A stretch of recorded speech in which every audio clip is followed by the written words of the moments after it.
Hello Scorpio, welcome back again. आज मैं एक जनरल करंट फीलिंग्स पे रीडिंग करने जा रही हूँ। ये एक जनरल रीडिंग है, जरूरी नहीं सबके साथ में मैच हो जाए। अगर सिचुएशन में होंगे तो माइट भी मैच हो जाए।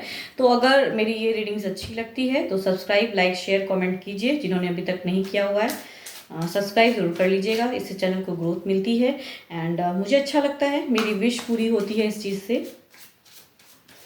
एंड अगर कोई मेरे से पर्सनली रीडिंग्स कराना चाहते हैं तो उसके लिए डिस्क्रिप्शन बॉक्स में नंबर है, आप मुझे व्हाट्सएप मैसेजेस कर सकते हैं। एंड ये 8 से 14 मई तक की रीडिंग्स है।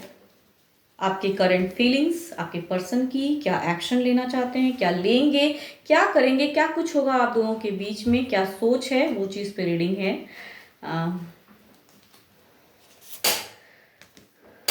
Your commitment is being tested. देखते हैं क्या है आपके कार्ड्स में। ये आपकी फीलिंग्स एंड एक्शन।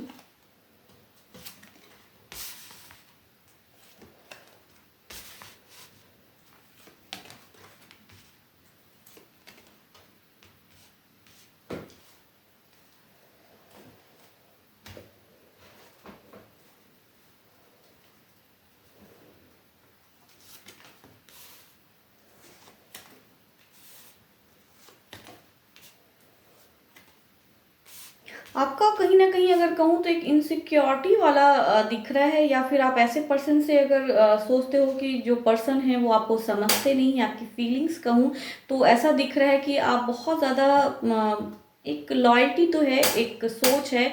आप बहुत ज़्यादा अपने पर्सन को लेके दिन रात सोचते हो, कमिटमेंट चाहते हो, वो चीज़ पे आपकी दिख रही है। लेकिन आपके पर्सन की अगर एनर्जीज कहूँ तो ऐसा दिख रहा है कि शायद वो बेखबर। इमोशंस में अगर कहूँ तो आपको लेके चाहते हैं, ऐसा नहीं कि नहीं कहूँगी कि नहीं चाहते हैं। हैप्पी वाला वो भी एक और आज उनका भी दिख रहा है, बट कहूँ तो एक इनसिक्योरिटी वाली दिख रही है रीडिंग्स। अगर कहूँ तो एक इनसिक्योर लाइफ ओवरऑल देखती हूँ क्या। यस, अगर एक्शन की बात करूँ तो एक्शन ओवरऑल की अगर मैं बात करूँ तो यस, कुछ ना कुछ एक एक्शन, कुछ ना कुछ एक टेस्टिंग होगी आप दोनों के बीच में।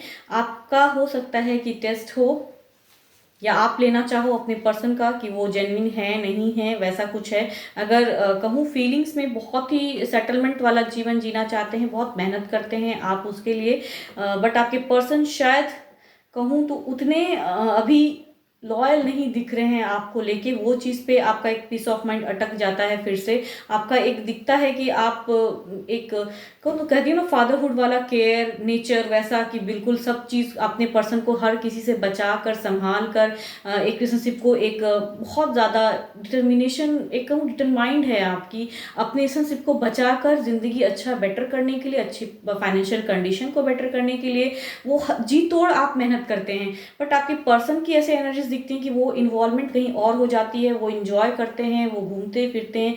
मेहनत अगर रिलेशनशिप को लेके अगर कहूँ तो वो आपसे एक्सपेक्टेशन बहुत रखते हैं कि आप ये करो और उनकी विश पूरी हो जाए। बिकॉज वो दिख रही है कि आप एक सेटल लाइफ चाहते हो एंड वो चाहते हैं आपसे सिर्फ एक विश कार्ड उनकी दिख रही है कि आपसे वो बहुत ज़्यादा एक्सपेक्टेशन एंड अपनी नीड को फुलफिल करने के लिए आपसे बहुत ज़्यादा उम्मीदें एंड बहुत ज़्यादा कुछ करते हैं। एंड आपकी कहूँ तो एक पीस ऑफ माइंड ढूंढते हो आप बहुत ज़्यादा, कि क्या करूँ और कितना करूँ इस मेहनत में, इस रिलेशनशिप में कितना एफर्ट डालूँ जो बेटर हो वो चीज़ पे। लेकिन आपकी पर्सन बिल्कुल ही कहूँ तो एक जेन्युइन पर्सनालिटी उनकी मुझे दिख नहीं रही है। तीसरे पर्सन की भी इन्वॉल्वमेंट, एक्स्ट्रा मैरिटल अफेयर भी हो सकता है उनका, वो भी एक सिचुएशन दिख रहा है कि उनका है। तो एक कमिटमेंट जो है जो आप उनसे एक्सपेक्ट, बिकॉज आपका दिख रहा है कि आप कमिटेड वाला रिलेशनशिप वाले पर्सन दिख रहे हो एंड आपके पर्सन कहूँ तो वो कमिटमेंट से भागते हैं एंड वो चीज़ नहीं है। तो वो कहीं ना कहीं आपसे ही वो टेस्टिंग मांगे, या हो सकता है आप भी किसी इस पे हो। तो यस, अगर आप उनसे ये चीज़ करते हो, टेस्ट करते हो कि कमिटेड हो या नहीं हो, आप लॉयल हो या, तो आपको यस करने की ज़रूरत है। एंड अगर आपके पर्सन ऐसा कुछ करते हैं तो प्लीज़ उनसे बातें खुल के ज़रूर करिएगा कि आप कितने उनके लिए कि वो आपके लिए कितना क्या करते हैं, या आप इतना उनकी विश पूरी करते हैं बट वो क्या करते हैं, कितना एफर्ट डाल रहे हैं। बिकॉज उनकी पर्सनालिटी दिख रही है कि इमोशंस में अगर कहूँ तो तीसरे को लेके ज़्यादा इन्वॉल्व करते हैं, अपने फैमिली मेम्बर्स को लेके हो सकता है ज़्यादा सोचते हो, या कहूँ तो कुछ एक्स्ट्रा मैरिटल अगर अफेयर है तो उनको लेके ज़्यादा सोचते हैं, आपको प्रायोरिटी कम देते हैं। बिकॉज आपकी ऐसी दशा दिख रही है कि आप प्रायोरिटी उनको देते हो, आप उनकी सारी विश पूरी करते हो एंड बिकॉज उनकी कहूँ तो एक्शन अगर कहूँ तो वो विश आप पूरी कर रहे हो उनकी, एंड आप मेहनत करते हैं, आप पैसे भी उनके पीछे खर्च करते हैं, बट आपको कहीं ना कहीं कहूँ ना बहुत मेहनत से, बिकॉज आपका ये जो दिख रहा है ना ये कार्ड, ये कार्ड ये बताता है कि आप कितना मेहनत करते हो, चाहे तो रिलेशनशिप को लेके या अर्निंग के लिए, फैमिली अच्छा जिंदगी जीने के लिए, तो आप बहुत मेहनती वाले पर्सन हो एंड मेहनत करते हो आप, तो उस वजह से आपको एक इनसिक्योरिटी होती है कि इतना खर्च कर रहे हैं, इतना कुछ अपने रिलेशनशिप में अच्छा करने के लिए आप मेहनत करते हैं, बट स्टिल अगर कहूँ तो फिर से वही आपको वो टेस्ट करने लगते हैं एंड वो चीज़ पे वो दिख रहा है। तो अब अगर कहूँ अगर ऐसा कुछ वो अपने आपके पर्सन करते हैं तो आपको उनको एक कहते हैं सबक सिखाने की ज़रूरत है। अगर कहूँ ओवरऑल अगर कहूँ तो वो ईश्वर आपसे कह रहे हैं कि जितना वो आपको टेस्ट करते हैं तो अब आपकी पारी, अब आप उनको टेस्ट करने की सोचिए एंड बात कीजिए अच्छे से एंड पूछिए उनसे कि वो कितना आपके लिए एफर्ट डाल रहे हैं, वो क्या कर रहे हैं, बिकॉज अभी तक तो ये दिख रही है कार्ड में जिनकी भी ये एनर्जीज है तो वो दिख रही है कि आपसे वो बहुत ज़्यादा ये करते हैं, डिमांडेबल कहूँ तो वो चीज़ है, हर चीज़ में डिमांड। अगर ये मैजिशियन का कार्ड है ना तो ये भी दर्शाता है कि यस ये डिमांडेबल बहुत ज़्यादा हैं, आपसे बहुत चीज़ की एक्सपेक्टेशन, दूसरे से ये करना वो करना, ये यहाँ जाते हैं घूमने के लिए यहाँ पैसे खर्च करना, एंड आपकी बहुत मेहनत वाली एनर्जीज दिख रही है, तो आप पीस ऑफ माइंड ढूंढते हो एंड आपके पर्सन वो चीज़ है नहीं। तो यस अब अगर कहूँ तो ओवरऑल एक्शन लीजिए, अभी अगर नहीं लीजिएगा तो फ्यूचर और ज़्यादा कहते हैं ना ट्रबल्स होगा एंड आप बहुत ज़्यादा सोचते ही रह जाओगे। तो ये टाइम है, ये वीक है, आपको अपने पर्सन को कहूँ तो बातें कीजिए उनसे खुल के एंड आप भी बताइए कि आप भी बहुत कुछ एक्सपेक्टेशन रखते हैं जो वो पूरा नहीं करते हैं आपसे, या अगर तीसरे पर्सन कोई फैमिली मेम्बर उनको ज़्यादा एक गाइड कर रहे हैं, दिमाग ब्रेन वॉश कर रहे हैं, तो उनको बोलिए कि उनको हटाइए, या एक्स्ट्रा मैरिटल अफेयर है तो वहाँ पे भी आपको एक कहूँ तो नज़रें बनाने की ज़रूरत है। इनसिक्योरिटी हो सकता है उस वजह से भी, बिकॉज ये कार्ड इनसिक्योरिटी को भी बताता है, तो इस वजह से भी हो सकता है इनसिक्योरिटी या शक हो अगर मन में, तो टेस्ट कीजिए उनको, अपने पर्सन को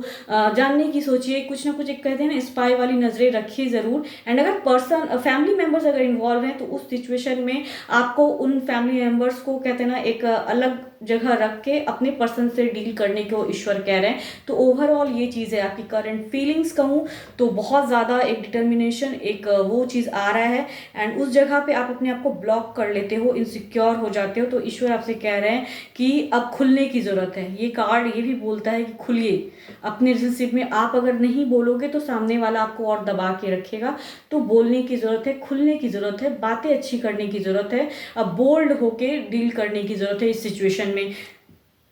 जिनकी भी एनर्जीज हैं वो ये बता रहे हैं कि आपके पर्सन बहुत ज़्यादा आप पे दबाव बनाते हैं, तो उस सिचुएशन में आपको बचने की ज़रूरत है, कुछ एक्शन लीजिए, तभी कुछ एनर्जीज कहते हैं चेंज होंगे। होप आपको मैं अपनी बातें रीडिंग समझा पा रही हूँ एंड जो अपनी तरफ से होता है मैं करती हूँ। एंड अगर क्लियरिटी होती है माइंड में तो लिख के बताइएगा क्या अच्छा लगा एंड क्या कुछ क्लियर हुआ। अगर सिचुएशन में है तो शायद कुछ ना कुछ क्लियर हो जाए बातें। तो अभी के लिए तो इतना ही। कमेंट्स लिख के लाइक कीजिए, शेयर कीजिए। Thank you. Stay blessed and stay connected with me.